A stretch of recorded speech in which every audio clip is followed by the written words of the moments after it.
Of the following is the earliest ballad. देखिए, अगर प्रश्न आता है कि इनमें से, निम्न में से, ये 4 ऑप्शन दिए हैं, सबसे पहला अर्लीस्ट, सबसे पहला आया बैलेड कौन सा है, बैलेड कौन सा है सबसे पहले, तो आपने ऑप्शन डालना है सी। एक्चुअली ये चेबी चेज है, लेकिन ये बुक में चेवी चेज है। अगर आप देखेंगे तो it is not Chevy, Chevy Chase, confuse मत होइएगा। CHEVI Chevy Chase, CHASE Chase. तो ये सबसे पहला बैलेट था, याद रखिएगा, एग्जाम में पूछा जाए तो आपको याद रखना है Chevy Chase. Moving on to the next question. The ballads were originally meant for. Actually ballads थे क्या, बैलेट होता क्या था? बैलेट, अब अगर डिटेल स्टडी करनी है तो बात अलग है, मैं अब थोड़ा ज़्यादा डिटेल में नहीं जा सकती क्योंकि मुझे 49 क्वेश्चंस डिस्कस करने हैं, बट मैं आपको थोड़ा बहुत इसका आइडिया दे दूं। बैलेट्स एक्चुअली एक तरीके का गीत होता था, एक तरीके का हम नृत्य भी कहेंगे, क्योंकि बैलेट को अगर हम रूट वर्ड निकालें बैलेट का, तो बैलेट का रूट मतलब ही होता है डांस, डांस, नाचना। किस गाने पे नाचना? बैलेट था क्या? क्योंकि होता क्या था, जो पहले लोग होते थे वो इधर उधर जो लोगों के घर जाते थे या कहीं भी जाते थे, तो उस समय पे जो बहुत महान योद्धा या बहुत बड़े राजा या बहुत बड़े व्यक्ति जिन्होंने अपनी जान देकर कुछ हासिल किया हो, योद्धा रहे हों, ब्रेवरी का कोई इंडिकेशन रहा हो, तो उनके बारे में उन्हीं के गानों को गाकर, लोगों को उनकी कहानियाँ सुनाकर, इस तरीके से वहाँ के लोगों के बारे में जागरूक किया करते थे, तो वही बैलेट कहलाया जाता था। ठीक है, तो बैलेट एक्चुअली इसका ओरिजिनली इसका मतलब क्या है? अब क्वेश्चन आता है कि ओरिजिनली इसका मतलब क्या है, तो हम कहेंगे इसका मतलब है सिंगिंग, डांसिंग, बोथ। ये दोनों काम करता है, सिंगिंग भी करता है और डांसिंग भी करता है। बैलेट का मतलब ये होता है। नेक्स्ट क्वेश्चन है, a ballad is normally written in. Ballad को कौन से मेजरमेंट में, कौन सी यूनिट में लिखा जाता है? तो उसको हम आयम्बिक मीटर में लिखते हैं, और आयम्बिक मीटर में भी इसका जो राइमिंग है that is your A B, ये इसकी राइम स्कीम है। ठीक है, नेक्स्ट क्वेश्चन पे चलते हैं। This is the options which are wrong, right. How many lines are generally there in stanza. Ballad का जो स्टेंजा है, होता है, उसमें कितनी लाइन्स होती है? तो जो स्टेंजा की जो लाइनें होंगी वो हमेशा 4 लाइन्स होती हैं, जिसको हम क्वार्टेन भी कहते हैं। चाहे तो आप 4 लाइन्स, अगर एग्जाम में क्वार्टेन आ जाता तो आप लिखते क्वार्टेन। क्वार्टेन का मतलब भी 4 लाइन्स होता है। Moving on to the next question, who is the author of John Gilpin. John Gilpin के ऑथर कौन है? तो सबसे पहले तो आपको ये पता होना चाहिए कि जॉन गिल्पिन है क्या। तो जॉन गिल्पिन भी एक बैलेड है, ठीक है, लेकिन ये कैसा बैलेड है? ये ऐसा बैलेड है जिसे कॉमिक बैलेड कहा जाता है। कॉमिक, COMIC, कॉमिक, हास्यास्पद बैलेड है ये। एक्चुअली अगर आप बैलेड पढ़ते हैं तो बैलेड हम जितने भी पढ़ते हैं उसमें हम ट्रेजेडी वाले ही पढ़ते हैं, क्योंकि कोई भी योद्धा है वो मर गया, बलिदान कर लिया और किस तरीके से उसने जीत हासिल करवाई, तो ये सब चीज़ें हमें देखने को मिलती हैं। लेकिन ये एक एक्सेप्शनल केस है, इसलिए ये एग्ज़ाम में पूछा भी जाता है कि जॉन गिल्बिन ये कौन सा, कभी कभी यही पूछ लिया जाता है ये कैसा बैलेड है। तो ये ट्रेजेडिक नहीं है, ये कॉमिक है, तो आपको ये भी याद रखना पड़ेगा। इसका टाइटल जो था वो टाइटल था, लिख लेना आप इसको, पेपर में कहीं पर भी पूछ लिया जाए एग्जाम में तो आपको आना चाहिए, the diverting history of John Gilpin. ठीक है, और यहाँ प्रश्न जो पूछने का उसका तात्पर्य था वो ये है कि इसका ऑथर कौन था। तो इनके ऑथर जो थे दैट वाज विलियम कॉपर। इसका नाम है विलियम, WILLIAM, पूरा नाम है William Cowper, COWPER, Cowper. Next, moving on to the 6th question, a ballad is generally written on a tragic theme. Right now I told you before, this is the first question which I am talking to you about. अभी मैंने just बोला, ठीक है, कि ballad generally किस में लिखा रहता है? ट्रेजिक थीम में। यही बात उसने कर दी। One of the following ballad is in exceptional to do it. अभी आ गया ना कि उसमें से एक बैलेड एक्सेप्शनल है। आपको 4 यहाँ ऑप्शन दिए हैं और आपको बताना है कौन सा एक्सेप्शनल है। देखिए, रॉबिन हुड भी दुखद है, नट ब्राउन मेड भी ट्रेजिक है, मेड फ्रीड फ्रॉम गैलॉज ये भी ट्रेजिक है, जॉन गिल्पिन अभी हमने ऊपर पढ़ा इस वाले में, ये एक कॉमिक है। तो ये एक्सेप्शनल है, ये ट्रेजिक नहीं है। Moving on to the 7th question, who has won 4 medals for the distinguished service in the army. अब ये इन द आर्मी पूछ रहा है तो आपके दिमाग में तुरंत आ जाना चाहिए ये वो वाला है, arms and the man GB Shaw का वर्क है। तो कौन 4 मेडल जीतता है आर्मी में? तो दैट इज़ ब्लंस चेस्ली, जो कि इसका मेन हीरो भी रहा है, प्रोटैगनिस्ट है ये, ठीक है। नेक्स्ट है, higher love scene takes place in, इसी की बात कर रहा है वो कि हायर लव सीन जो है वो कौन से एक्ट में देखने को मिलता है आर्म्स एंड द मैन में? तो वो आता है एक्ट 2 में। Next question, after which battle was treaty signed at Bucharest, Bucharest में कौन से बैटल के बाद ट्रीटी मतलब संधि साइन की गई? तो वो थी आपकी मैंने लिखवाया भी था आपको, सिलीविज़निट्स्टा। ये आई थी 1885 में। जिन्होंने ये वर्क पढ़ा नहीं है तो आप मेरे इसमें ही यूट्यूब में ही प्लेलिस्ट में आप देख सकते हैं, मैंने एक वीडियो डाला है इसका कंप्लीट डिटेल स्टडी, तो आप वहाँ से इसको देख सकते हैं। Now moving on to the next question. Next question है yes 10th question. 10th question में है, higher love is very fatigue thing to keep up for any length of time, who thinks so. देखिए, कहता है कि जो higher love है, जो बहुत ज़्यादा प्यार है, वो बहुत बड़ी थकाऊ वाली चीज़ है लंबे समय के लिए। ये कौन बोलता है? ये सरगिस बोलता है। कौन बोलता है? सरगिस बोलता है। आर्म्स एंड द मैन का वर्क है, ठीक है। नेक्स्ट क्वेश्चन है, life's a farce, who thinks so. Life's a farce, farce का मतलब क्या है? पहले फार्स का मतलब पता होना चाहिए आपको। फार्स का मतलब होता है तमाशा, या तो आप तमाशा कह लीजिए या इसको मजाक भी कह सकते हैं। ये क्वेश्चन भी आर्म्स एंड द मैन का है। और ये कौन कहता है आर्म्स एंड द मैन में कि जो जीवन है वो एक तमाशा है? तो ये बात भी कौन बोलता है? सरगिस बोलता है। तो इसका आंसर भी आपका क्या आना चाहिए? Option C, Sergius. Stolz, STOLZ, Stolz ये एक नाम है व्यक्ति का, ये किसका दोस्त रहता है? तो ये क्वेश्चन अगर एग्जाम में आ जाए, ये भी क्या है? आर्म्स एंड द मैन का है। तो जो स्टॉल्स नाम का व्यक्ति है वो ब्लंस चेस्ली का क्या है? दोस्त रहता है। नेक्स्ट क्वेश्चन पे चलते हैं। आर्म्स एंड द मैन 1894 में ये वर्क आया था। ये एक एंटी रोमांटिक कॉमेडी है, ठीक है। लेकिन ये कितने एक्ट में है? तो आपको पता है, ये सबसे पहले पढ़ाया गया था कि ये 3 एक्ट का वर्क है। ये 3 एक्ट का क्या है? प्ले है। तो आपका आंसर आ जाएगा 3 एक्ट में है ये प्ले। एंटी रोमांटिक है। ये भी एग्जाम में पूछा जाता है कि कैसा है? एंटी रोमांटिक है। नेक्स्ट क्वेश्चन आपका आता है, mister Smith who was his private secretary wrote that Shaw finished arms and the man less than कितने दिनों में उन्होंने ये ख़त्म किया वर्क को? तो मिसेस स्मिथ जो उनकी क्या थी? एक प्राइवेट सेक्रेटरी थी। किसकी? शॉ की। उन्होंने बताया कि शॉ ने आर्म्स एंड द मैन को बहुत ही कितने कम दिनों में किया? उन्होंने 28 दिन से भी कम दिन में इस वर्क को उन्होंने लिख लिया था।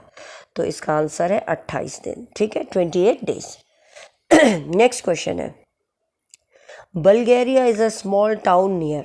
ये आपको जब वर्क पढ़ाया तो उसमें बताया गया कि बल्गेरिया एक छोटा सा टाउन है और किसके पास में है? इट इज़ नियर द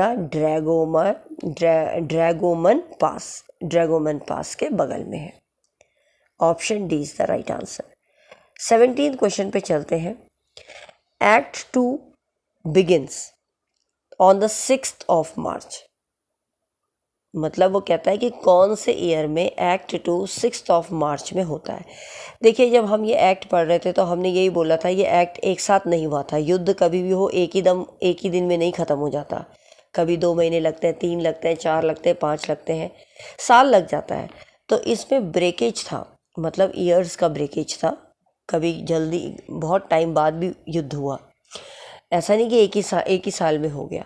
तो वो यही कहता है कि एक्ट 2 6 मार्च को कौन से सन में हुआ। तो एक्ट 2 1886 में हुआ था। सीन 2 उसका 1886 में आया था। Why does the man come to Petkoff's house.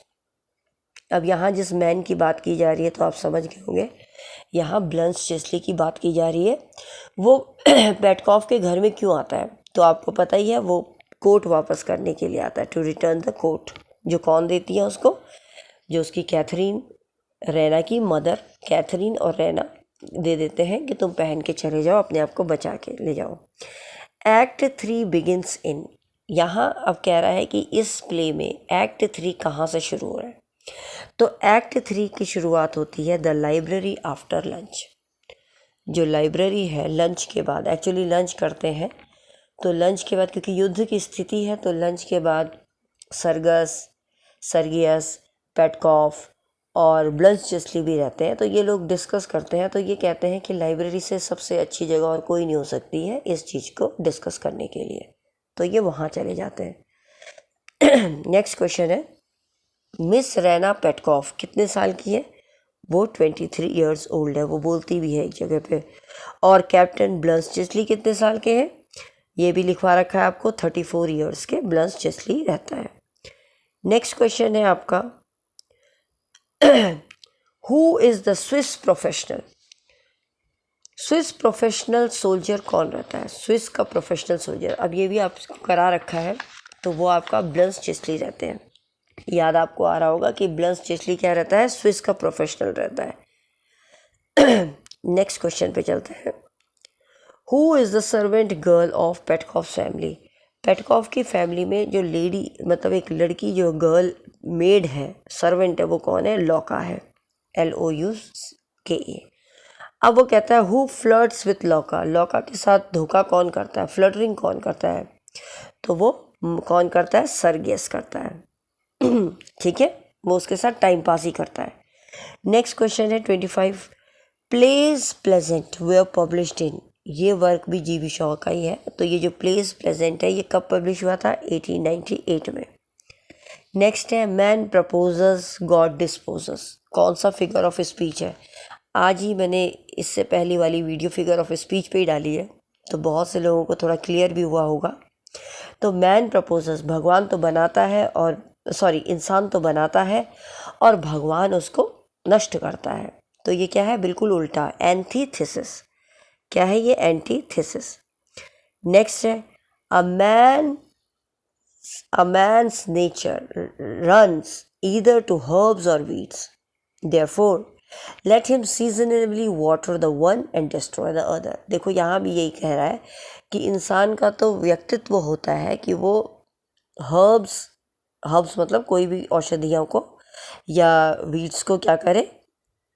आगे बढ़ाए, और फिर उसको वो पानी भी देता है सीजनली। और फिर बाद में देखिए होता है, आप अब इसने किस सेंस में बोला आप थोड़ा समझिए।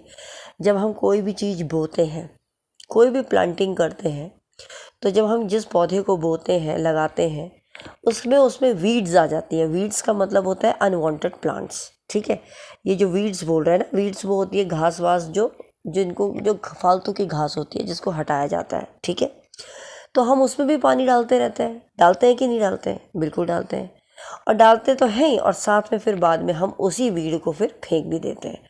तो ऑपोजिट है ना, एक तरफ से तो हम उसमें पानी डाल रहे हैं, दूसरी तरफ उसको हटा रहे हैं, डिस्ट्रॉय कर रहे हैं। तो फिर से ये क्या है? एनीथीसिस है। नेक्स्ट क्वेश्चन है, give every man thy year but few thy voice. कि हर आदमी को क्या दो? कान दो, उनके कान दो, बट फ्यू दाई वॉइस, लेकिन आवाज़ किसी को दो। मतलब कान तो दे रहे हैं, कान का मतलब क्या, सुनना, लेकिन आवाज़ मतलब किसी और काम को ही दो, तो विरोधा है ना, एक तरफ से उल्टा ही है, तो एंटीथेसिस। क्लियर है? थोड़ा सा यहाँ पर ये है। नेक्स्ट क्वेश्चन है, to err is human, to forgive divine. फिर से वही आ गया, गलतियाँ इंसान से होती है, माफ़ भगवान करता है, तो ये भी क्या है, एंटीथीसिया। हिडन मतलब एक तरीके से हमें वो दिख रहा है ना, बिल्कुल ऑपोजिट। नेक्स्ट है, which figure of speech has been used in the following line, even thus last night and 2 nights more I lay and I could win thee sleep by any stealth. कहते हैं कि भाई अगर मुझे last night, even 10 last night and 2 nights more, अगर 2 रातें और होती तो मैं जीत जाती और मैं आराम से सो जाती। तो और कुछ मत देखो, मैंने आपको समझा भी रखा है, अगर जो बच्चों ने पढ़ा होगा, मैं थोड़ा सा आपको जूम करके समझाऊं। देखिए, जब हमें एक तो हमें कॉमा भी दिख रहा है सबसे पहली बात, और हमें स्लीप के बाद क्या दिख रहा है, एक्सक्लेमेटरी साइन दिख रहा है कि नहीं दिख रहा है। यदि कॉमा और एक्सक्लेमेटरी साइन आपको कहीं मिले तो वो अपोस्ट्रोफी फिगर ऑफ स्पीच होता है। तो इसमें आप क्लियरली देख पा रहे हैं कि स्लीप के बाद एक्सक्लेमेटरी साइन है, तो ये अपोस्ट्रोफी है। क्लियर? दूसरे वाले में भी आप देखिए, there rolls the sea where grows tree O earth, what changes thou seen, earth में ये ट्री ग्रो हो रहे हैं, क्या बदलाव देखने को मिल रहा है। द फिगर ऑफ स्पीच बताइए, ओ अर्थ, अर्थ के बाद हमारा एक्सक्लेमेटरी है, तो ये भी क्या आएगा, अपोस्ट्रोफी आएगा। Is that clear? इसके बाद नेक्स्ट क्वेश्चन भी देखिए, हेल स्माइलिंग मॉन, हेल गिरो स्माइलिंग, हंसते हुए हम दुख भी कर रहे हैं, तो हेल के बाद भी आपको क्या दिख रहा है, एक्सक्लेमेटरी साइन, तो ये क्या हो गया, ये भी आपका अपोस्ट्रोफी हो गया। Is that clear to everyone? I hope आपको समझ में आ रहा होगा। ये क्वेश्चंस एक्चुअली ये प्रैक्टिस सेट बनाया था जिससे कि आप लोगों को एक तरीके की प्रैक्टिस हो जाए, मिक्स करके थोड़े क्वेश्चंस दिए हैं। So let's have a look. Next है 33 में चलते हैं, लेट्स मूव ऑन टू 33। देखिए 33 आई थिंक हमने वो तो कर लिया है, शायद 32 तो हो गया है वो, हाँ, फिगर ऑफ स्पीच उसमें अपोस्ट्रोफी था। नेक्स्ट है, exult O shores and ring O bells here the figures. देखिए इसमें भी आप समझ जाएंगे कि कौन सा है, अपोस्ट्रोफी। अपोस्ट्रोफी निकालना बहुत आसान है, आप समझ गए होंगे।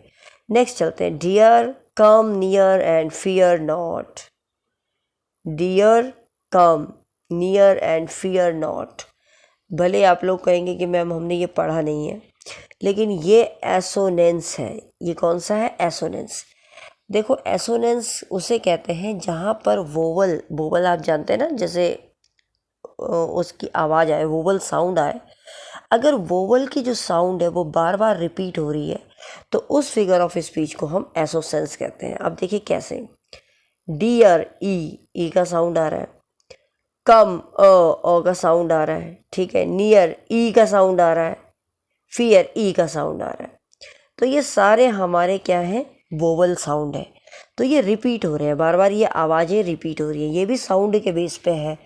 जैसे हमने ओनोमेटोपोइया पढ़ा, ओनोमेटोपोइया भी साउंड से होता है, लेकिन उसमें नेचर, इंसान का, पक्षी का, इनकी आवाज़ों के बारे में होता है। लेकिन यहाँ आवाज़ किसकी होगी, अगर एसोनेंस है तो आवाज़ वाला साउंड किसका होगा, वोवल का होगा। इसको ज़रूर ध्यान दीजिएगा। नेक्स्ट है the repetition of similar vowels. आ गया ना, रिपीटिशन सिमिलर वोवल्स है, और जो स्ट्रेस सिलेबस है, सक्सेसिव वर्ड, वही है, एसोनेंस है, बता दिया अभी।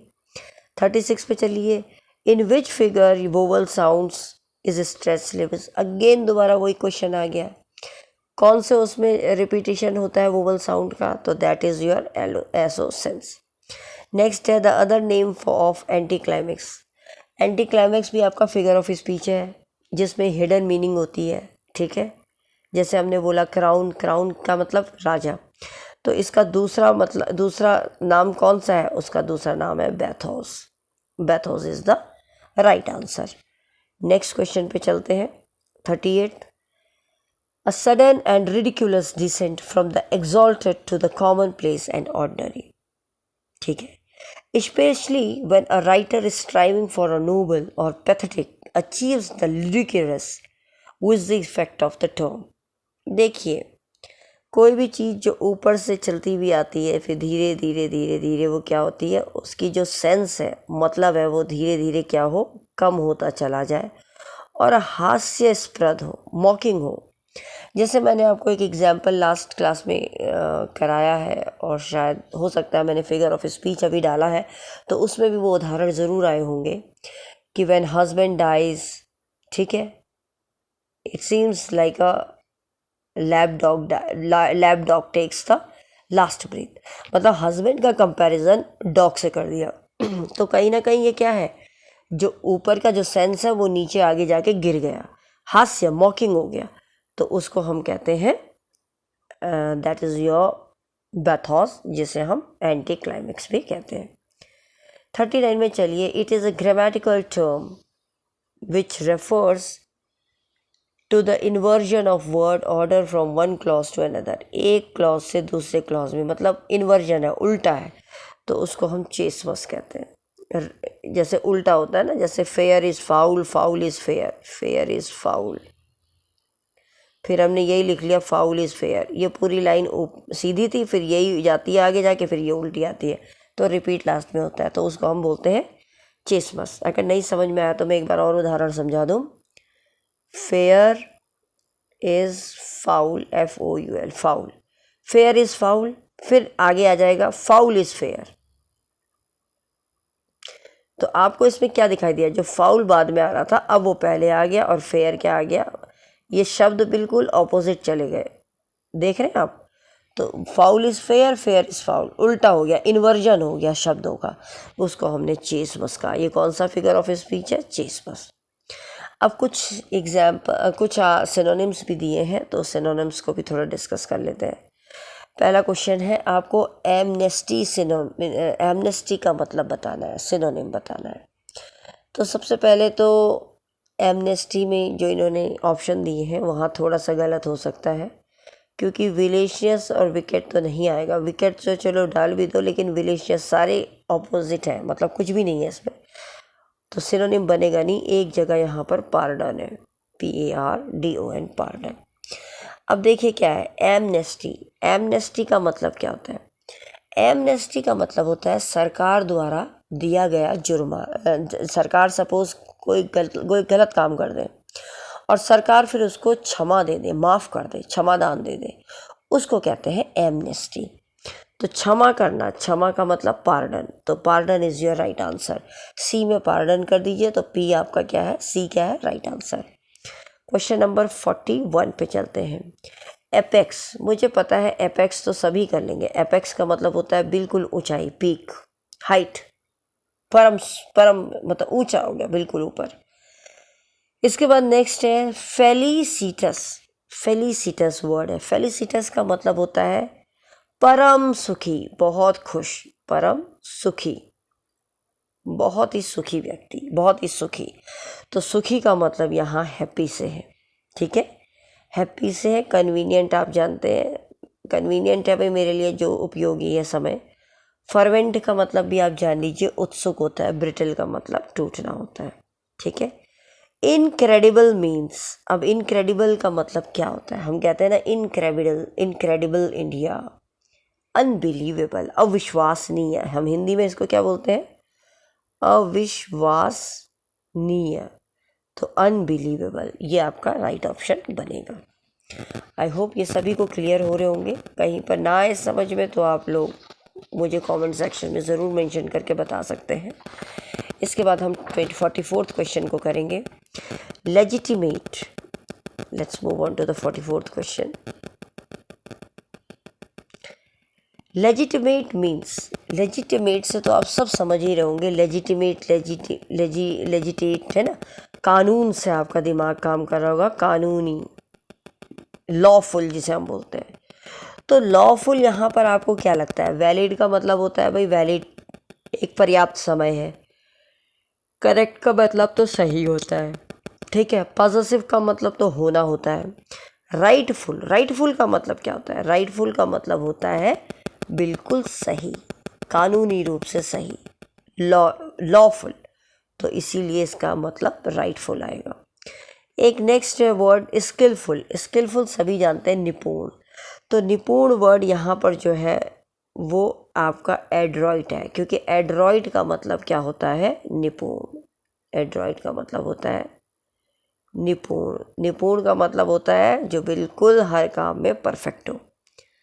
डास्टर्ड, ये बास्टर्ड मत समझना, डास्टर्ड है, DASTARD, डास्टर्ड। डास्टर्ड का मतलब क्या होता है? देखिए, डास्टर्ड का मतलब होता है, पहले आपको मतलब आने बहुत ज़रूरी है तभी आप कर पाएंगे। डास्टर्ड का मतलब होता है डरपोक, इसका मतलब होता है डरपोक। तो डास्टर्ड का जो आंसर है आप समझ गए होंगे, डरपोक। डरपोक किसको कहेंगे? कोवर्ड को कहेंगे ना, कायर, कोवर्ड को। D is the right answer. Compact means, ये तो सभी कर लेंगे। कॉम्पैक्ट का मतलब कहता है ठोस या डेंस। अब यहाँ क्या बन रहा है? जिसमें लिख रहा है फेस पाउडर फॉर वुमेन, नहीं, अब कोई कॉम्पैक्ट पाउडर की बात नहीं चल रही, कंप्यूटर सॉफ्टवेयर भी नहीं है। Put together in a small space, बिल्कुल सही बात है, कोई भी चीज़ इकट्ठा करके एक छोटी सी जगह में रख देना, छोटा करके रख देना, कॉम्पैक्ट करके रख देना। तो सी आपका राइट आंसर है। 48 क्वेश्चन है।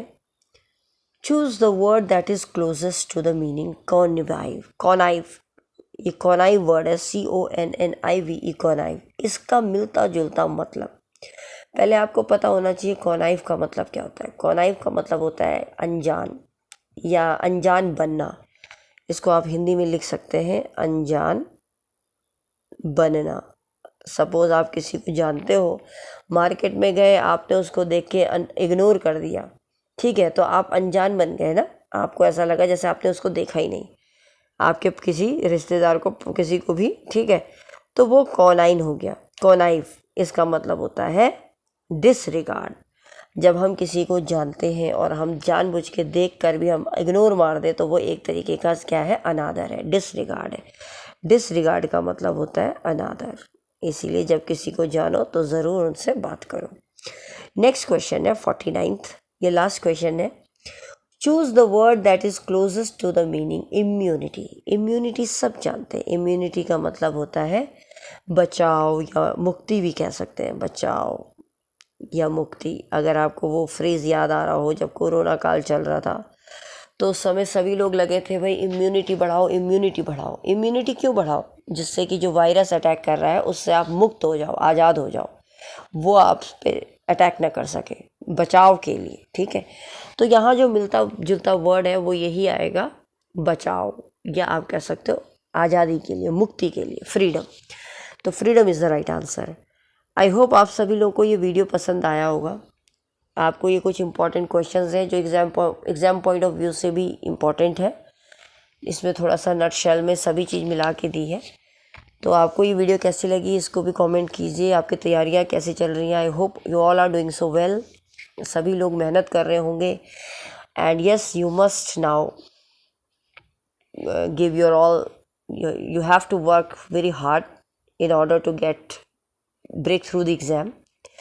My all good wishes to all of you, those who are preparing for your LT exams for upcoming 2024 exam. सभी का सिलेक्शन, सभी जो बच्चे मेहनत कर रहे हैं सिलेक्शन होना चाहिए, सभी ब्लेसिंग्स हैं। एंड यस, सभी लोगों को धन्यवाद जो लोग इस चैनल को सब्सक्राइब कर रहे हैं। आपको अच्छा लग रहा है, ये बहुत अच्छी बात है, समझ में आ रहा है, that's very great. And yes, I will definitely give all the videos, मैं वीडियोज़ प्रोवाइड करती रहूँगी रिगार्डिंग योर MCQs। सो कभी हो जाए, कभी एक दिन अगर ऐसा हो जाए कि नहीं आती है तो it doesn't mean that I will not bring the videos. Definitely कभी अर्जेंट काम आ जाता है, कभी कुछ प्रॉब्लम आ गई तो that day somehow it will be impossible to give, but I will make it possible somehow, है ना। तो आप वीडियोस से बिल्कुल निश्चिंत रहिए, वो आपको मिलती रहेंगी। और सभी लोग जिन्होंने चैनल सब्सक्राइब किया, थैंक्स अ लॉट। और अभी तक अगर आप लोगों ने उसको लाइक और शेयर नहीं किया और नोटिफिकेशन बेल को हिट नहीं किया तो वो ज़रूर कीजिए, जिससे कि जो भी नोटिफिकेशन जैसे ही वीडियो अपलोड हो तो आप तक पहुंच सके। And yes, those who are watching this video और जिन्होंने अभी तक इसको चैनल को सब्सक्राइब नहीं किया है, तो काइंडली सब्सक्राइब कीजिए, फैमिली को ग्रो कीजिए, इसे बढ़ाइए, जिससे कि ज़्यादा से ज़्यादा बच्चे इस नॉलेज का, इस सब्जेक्ट का, लिटरेचर में, if they are preparing for any competitive exams like LT, तो वो लोग भी इसका फ़ायदा उठा सकें. And I will try my best to provide you all the authentic material. So wishing you hope for the good. Take care. Bye. See you in the next video. Till then, bye.